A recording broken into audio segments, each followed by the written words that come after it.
الحمد لله رب العالمين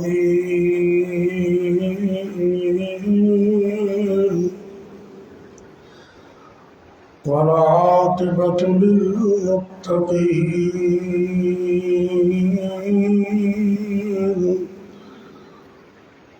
والصلاة والسلام على أشرف الأنبياء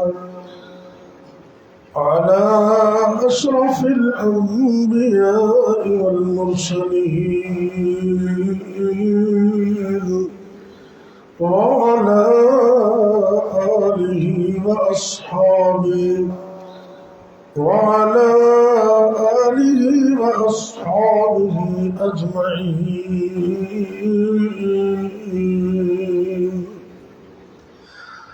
رب اشرح لي صدري ويسر لي أمري واحلل عقدة من لساني يفقهوا قولي.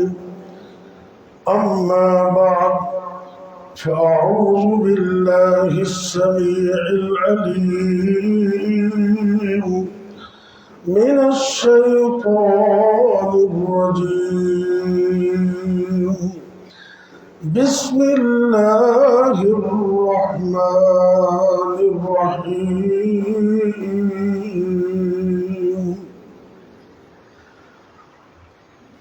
وسارعوا إلى مغفرة من ربكم وجنة. اللہ رب العزت فرما رہے ہیں، اللہ کی طرف سے مغفرت کے حصول کے لیے اور اللہ کی جنت کے حصول کے لیے بھرپور کوشش کیجیے، دوڑیے۔ کچھ خوش نصیب قیامت کے دن ایسے ہوں گے جن کو جنت کے 8 دروازوں سے بلایا جائے۔ اللہ سے دعا ہے کہ اللہ مجھے بھی اور آپ کو بھی ان میں شامل فرمائے۔ صدقے دل سے ذرا آمین کہیے ذرا۔ جنت کے دروازے 8 ہیں اور ایک دروازے کا نام ہے باب الایمن۔ باب الایمن یہ وہ دروازہ ہے جس سے ان خوش نصیبوں کو داخل کیا جائے گا جن کو اللہ بغیر حساب کے جنت عطا ہے۔ یہ بھی دعا کیجیے کہ اللہ ہمیں ان لوگوں میں شامل کر دے جن کا حساب نہیں ہو۔ بڑی قسمت کی بات ہے۔ ایک دروازہ ہے باب الصلاۃ، اس دروازے سے ایسے لوگوں کو داخل کیا جائے گا جو فرض نمازوں کے علاوہ نفل نمازیں زیادہ پڑھتے ہیں۔ اسی طرح ایک ہے باب الریان، یہ وہ دروازہ ہے جس سے ایسے لوگوں کو داخل کیا جائے گا جو فرض روزوں کے علاوہ نفلی روزے کثرت سے رکھتے ہیں۔ ایک کا نام ہے باب الصدقہ، یہ ان لوگوں کے لیے خاص ہے جو فرض زکوٰۃ کے علاوہ نفلی صدقہ بڑا کرتے ہیں۔ اللہ اکبر۔ لیکن کچھ خوش نصیب ایسے ہیں، آج میں درس میں ذکر کرنے جا رہا ہوں، جن کے لیے جنت کے 8 دروازے کھل جاتے ہیں۔ نبی کریم صلی اللہ علیہ وسلم نے فرمایا کہ جب مومن آدمی وضو کرتا ہے سنت کے مطابق، جس طرح نبی پاک صلی اللہ علیہ وسلم نے فرمایا اس کے مطابق، سب سے پہلے وہ مسواک کا اہتمام کرے۔ نبی پاک صلی اللہ علیہ وسلم نے فرمایا کہ میں لولا ان اشق علی امتی لامرتهم بالسواک، اگر میں اپنے امت پر مشقت نہ سمجھتا تو ہر نماز کے وقت، ہر وضو کے وقت میں مسواک کو فرض قرار دیں۔ اماں جان فرماتی ہیں، اماں جان عائشہ صدیقہ رضی اللہ تعالیٰ عنہ، کہ اکثر و بیشتر نبی پاک جب گھر میں آتے تو آپ اپنے مقدس پاک اور خوشبودار منہ میں مسواک کرتے. حالانکہ آپ کا منہ تو ویسے ہی پاک تھا، خوشبودار تھا، لیکن پھر بھی امت کی تعلیم کی خاطر جب گھر آتے تو پھر بھی آپ مسواک کر رہے ہوتے. اور حدیث میں یہ بھی آتا ہے کہ اگر کسی وقت مسواک نہ مل سکے تو اپنی اس انگلی کے ساتھ اچھی طرح دانتوں کو صاف کر لے. یہ باقاعدہ حدیث ہے. اللہ اس کو بھی مسواک کا ثواب عطا کرے. یعنی کہ مسواک کی جگہ پر یہ بھی کام دے جاتا. سنت کے مطابق وضو کرے، کم از کم 1 مرتبہ اور زیادہ سے زیادہ 3 مرتبہ آپ نے وضو کے اعضاء کو دھونا ہے. اور یہ وضو نماز کے لیے بھی ہے اور فرضی غسل کے لیے بھی ایک جیسا وضو ہے. بسم اللہ پڑھیں. سب سے پہلے یہ مسئلہ سمجھ لیں. آپ واش روم کے اندر ہیں، کپڑے اتارے ہوئے ہیں، تو بسم اللہ تو پڑھنی ہے نا. اس کے لیے بہتر طریقہ ہے کہ واش روم میں انٹر ہونے سے پہلے بسم اللہ پڑھ کے پھر اندر چلے. سب سے بہتر طریقہ تو یہ.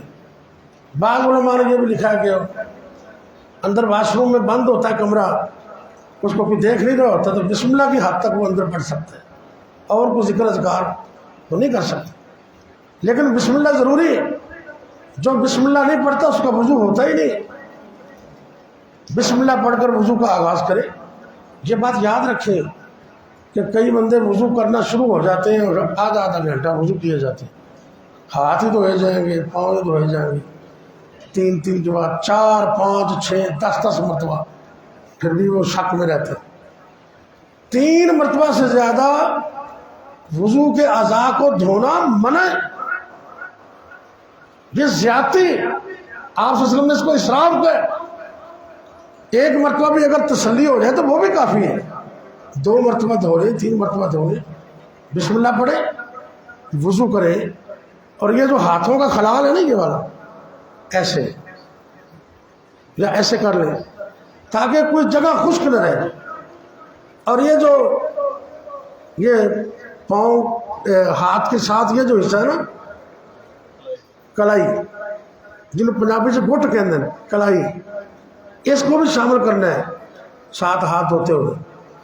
اس کے بعد آپ پانی لیں دائیں ہاتھ میں اور ایک ہی چلو کے ساتھ کچھ پانی منہ میں اور کچھ ناک میں زور سے اوپر چڑھائیں. اگر آپ نے روزہ رکھا ہوگا تو پھر تو زور نہیں لگائیں گے. روزے کے علاوہ یہ حکم ہے کہ پانی کو زور سے اوپر کھینچو اور پھر اسی پریشر سے نیچے کرو. یہ نتھنے کی جتنی بیماریاں اور جراثیم سارے صاف ہو جائیں اللہ کے فضل سے. تو یہ 3 مرتبہ یہ پروسیس کر لیں. اس کے بعد اپنے چہرے کو دھوئیں، یہ والا حصہ سارا، اور کچھ پانی لے کر تھوڑا سا پانی لے کر ایسے کر داڑھی میں، اور پھر یہ خلال کر لیں داڑھی کو. یعنی کہ یہ بھی مسئلہ سمجھ لیں، ساری داڑھی کو پانی سے بھگونا ضروری نہیں کہ آپ ٹوٹی کے نیچے داڑھی کو کاٹتے ہیں، نہیں. یہ بالوں کی جڑوں کو تر کرنا ضروری ہے، جڑوں کو، سارے بالوں کو.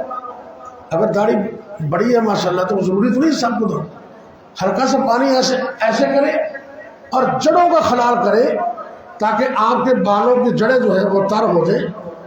جڑیں تر کرتے وقت ساری داڑھی بھی گیلی ہو جائے تو کوئی حرج نہیں ہے. 3 مرتبہ آپ یہ کام کریں. اس کے بعد یہ آپ نے ہاتھ دھونے.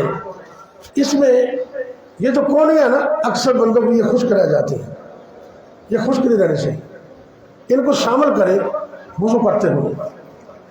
اسی طرح اب مسح کرنا ہے آپ نے. یہ مسئلہ اور بھی سمجھ لیں. اگر آپ نے مضبوط پگڑی باندھی ہوئی ہے، ٹوپی لی ہوئی ہے، تو آپ کا مسح اس کے اوپر بھی ہو جائے. اگر آپ نے اتاری ہوئی ہے تب بھی ٹھیک ہے.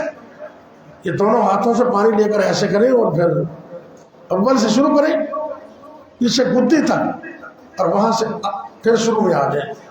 اور پھر اسی پانی کے ساتھ یہ شہادت کی انگلی دونوں طرف کانوں میں ڈالیں اور پورے پروسیس میں اس کو پھیریں کانوں کے اندر. آخر میں انگوٹھا ایسے کر لیں. اگر پگڑی باندھے ہوئے آپ کے کان پگڑی کے اندر ہی ہے تو بس پگڑی کا مسا ہی کافی ہے. بات سمجھو گے نا. اس کے بعد آپ نے پاؤں دھونے ہیں. اب پاؤں پہ جرابیں پہنی ہوئی ہیں. اب جرابوں کا مسئلہ ہے. کئی بندے کہتے ہیں جی کون سی جراب پہ مسا ہوتا ہے. یہ صاف سی بات ہے, جراب کے دو کام ہیں. ایک کام موسم کے مطابق سردی یا گرمی سے بچنا, اور دوسرا گرد و غبار سے بچنا.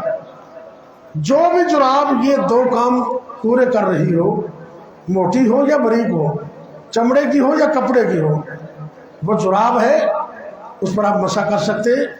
لیکن مسا کریں گے پاؤں کے اوپر ایسے. حضرت علی رضی اللہ تعالیٰ عنہ فرمایا کرتے تھے کہ اگر دین عقل کا نام ہوتا تو میں مسا پاؤں کے نیچے کرتا, کیونکہ گرد و غبار تو پاؤں کے نیچے لگتی ہے. لیکن آپ سرکار کا حکم ہے کہ مسا اوپر کر. یہاں ایک مسئلہ اور سمجھ لیں. آپ نے جوتا ڈالا ہوا ہے, آپ جوتے کے اوپر بھی مسا کر سکتے ہیں. اگر آپ کا دل نہیں چاہ رہا تو اتار کے آپ مسا کر لیں, تو جوتے کے اوپر بھی مسا ہو سکتا ہے. اور کچھ حصہ جوتے کو ٹچ کرے گا اور کچھ جرابوں کو ٹچ کر دے گا. اور یہ ذہن میں نہ رہے کہ میں جوتا اتار دوں گا تو وضو ٹوٹ جائے گا, یہ بھی نہیں ہے. کیونکہ وضو ٹوٹنے کے بارے میں حدیث میں جو چیزیں آئی ہیں ان میں نہ پگڑی اتارنا ہے نہ جوتا اتارنا ہے. یہ ساری باتیں آپ نے سمجھ لی. سنت کے مطابق آپ نے وضو کیا. امام کائنات حضرت محمد صلی اللہ علیہ وسلم نے فرمایا جو مسلمان مرد ہو یا عورت سنت کے مطابق وضو کرے اور وضو کے بعد اللہ کی توحید کے اور نبی پاک کی رسالت کے یہ کلمات پڑھ لے جس کو کلمہ شہادت کہتے ہیں, اشہد ان لا الہ الا اللہ وحدہ لا شریک لہ واشہد ان محمدًا عبدہ ورسولہ. نبی کریم صلی اللہ علیہ وسلم نے فرمایا ابھی نماز اس نے نہیں پڑھی, نماز پڑھنے سے پہلے ہی اللہ اس کے لیے جنت کے 8 دروازے کھول دیتے. اور دوسرا ایک اور مسئلہ, حدیث ہے نبی پاک صلی اللہ علیہ وسلم کی. میرے استاد ہیں حافظ مسعود عالم صاحب حافظ اللہ, بہت شجت عالم ہے, بہت بڑے مربی. مولانا یحییٰ شرف پوری ان کے بیٹے, اب تو وہ خود بزرگ ہیں, جامعہ سلفیہ فیصل آباد کے شیخ الحدیث ہیں. میں نے الحمدللہ 5 سال ان کے سامنے زانوں میں تلمس طے کیا ہے. 5 سال میں نے ان سے پڑھا ہے جامعہ سلفیہ فیصل آباد میں. ان سے میں نے تفسیر بھی پڑھی ہے, حدیث بھی پڑھی ہے. کمال کے عالم ہے ماشاءاللہ. ان کا ایک چھوٹا سا کلپ ہے میرے موبائل میں موجود ہے, وہ حدیث بیان کرتے, آپ کے لیے قابل سماعت ہے. نبی کریم صلی اللہ علیہ وسلم نے فرمایا کہ جو شخص 3 کام کرتا ہے نا اس کا رزق اور دنیا کے جتنے معاملات ہیں وہ اللہ اپنے ذمے لے لیتے ہیں. نہ اس کو رزق کی کمی اور نہ کسی اور چیز کا مسئلہ اس کے لیے کریٹ ہوگا. 3 کام کرنے والا بندہ. ایک وہ بندہ جو گھر میں جا کر السلام علیکم کہتا ہے. جب آپ گھر جائیں تو کیا کہنا ہے؟ السلام علیکم. دوسرے نمبر پر وہ بندہ نماز کے لیے وضو گھر سے کر کے جاتا ہے. اور تیسرے نمبر پر وَهُوَ فِي سَبِيلِ اللَّهِ, اللہ کی راہ میں وہ جہاد کرتا ہے, سرحد پر بھی پہرا دیتا ہے اور دین اور علم کی جستجو میں تبلیغ میں تبلیغی مشن میں محنت و کاوش اور کوشش کرتا ہے. اس کو بھی نبی پاک نے فرمایا وہ فی سبیل اللہ, اللہ کی راہ میں کوشش کرنے والا بندہ. 3 کام ہے, گھر والوں کو سلام کہنا, وضو گھر سے کر کے مسجد میں آنا, اور تیسرا اللہ کے راستے میں جہاد کرنا. یہ 3 کام کرنے والا بندہ اس کا رزق اللہ اپنے ذمہ لے لیتا ہے, روزی کا وقوفیہ, اور اس کو اللہ تعالیٰ کافی ہو جاتے ہیں. سارے کام اللہ اس کے خود ہی آسانی سے معاملہ طے کر دیں۔ تیسرے نمبر پر جب وہ فوت ہوتا ہے تو سیدھا اللہ کی جنت میں چلا جائے۔ یہ کتنی بڑا پیکج ہے۔ ایک وضو گھر سے کرنے کا مسئلہ بھی اس میں موجود ہے۔ سنت کے مطابق وضو کریں۔ اگر آپ کا وضو ٹھیک نہیں ہے تو نماز ہی ٹھیک نہیں ہے، یہ بنیاد ہے۔ اور یہی وضو جب آپ نے فرضی غسل کرنا ہے تو اسی طرح پھر وضو کرنا ہے۔ وضو کر کے پھر آگے 3 چلو سر پہ ڈالیں، دائیں طرف سے آغاز کریں تو پورا آپ کا غسل ہو گیا۔ اللہ تعالیٰ ہمیں سنت کے مطابق وضو کی توفیق دے۔ اسی طرح حدیث میں آتا ہے المرأة اذا صلت خمسها وصامت شهرها وأطاعت بعلها وحسنت فرجها، وہ عورت جو دنیا کے اندر 4 کام کرتی ہے، 4 کام کرنے والی عورت، 5 نمازیں فرض نمازیں پڑھنے والی، رمضان کے فرض روزے رکھنے والی، اپنے خامد کی اطاعت کرنے والی، اور اپنی عزت و عصمت کی حفاظت کرنے والی عورت، قیامت کے دن اللہ اس کے لیے جنت کے 8 دروازے کھول دے۔ اللہ۔ اور ایک اس طرح کا اور حدیث میں آتا ہے، نبی پاک صلی اللہ علیہ وسلم نے فرمایا من انفق زوجین، جو اللہ کی راہ میں جوڑا خرچ کرتا ہے۔ بہت بڑا مسئلہ ہے، خرچ تو سارے کرتے ہیں نا، لیکن آپ نیت کر لیں۔ مثلا کسی بندے کو آپ نے کوئی چیز دینی ہے، ڈبل دیں، جوڑا دیں۔ 10 کی نوٹ دینا نا تو 2 10 کے نوٹ دیں، 20 کے 2 نوٹ دے دیں، 50 کے 2 نوٹ دے دیں، 100 کے 2 نوٹ دے دیں۔ ایک تو یہ مطلب ہے۔ دوسرا، آپ نے مہربانی کی، کسی کو موٹر سائیکل لے دی، کسی عالم دین کو، اور ساتھ یہ بھی کہہ دیا بھی پٹرول بھی میرے ذمہ۔ آپ نے کسی کو کپڑے لے کے دیے، ساتھ سلائی کے پیسے بھی دے دیے۔ مطلب ہے ہر چیز کا جوڑا۔ اور بظاہر جیسے میں نے کہا کہ 2 نوٹ، 2 چیزیں، 2 چیزیں، ڈبل چیزیں۔ میرے اور آپ کے پیر مرشد جناب محمد صلی اللہ علیہ وسلم نے فرمایا من انفق زوجین، میری امت کا جو بھی بندہ اللہ کی راہ میں جوڑا خرچ کرتا ہے، صحیح حدیث آپ سرکار فرماتے ہیں اسے بھی قیامت کے دن جنت کے 8 دروازوں سے بلایا جائے گا۔ اللہ مجھے اور آپ کو توفیق دے کہ ہم اپنے وضو کو صحیح کریں اور وضو گھر سے کر کے آئیں، تاکہ گھر والوں کو بھی نماز کے شوق پیدا ہو۔ اور ہماری خواتین کو چاہیے کہ وہ یہ 4 کام کر لیں، فرض نمازیں، فرض روزے، اور خامد کی اطاعت، اور اپنی شرمگاہ کی حفاظت۔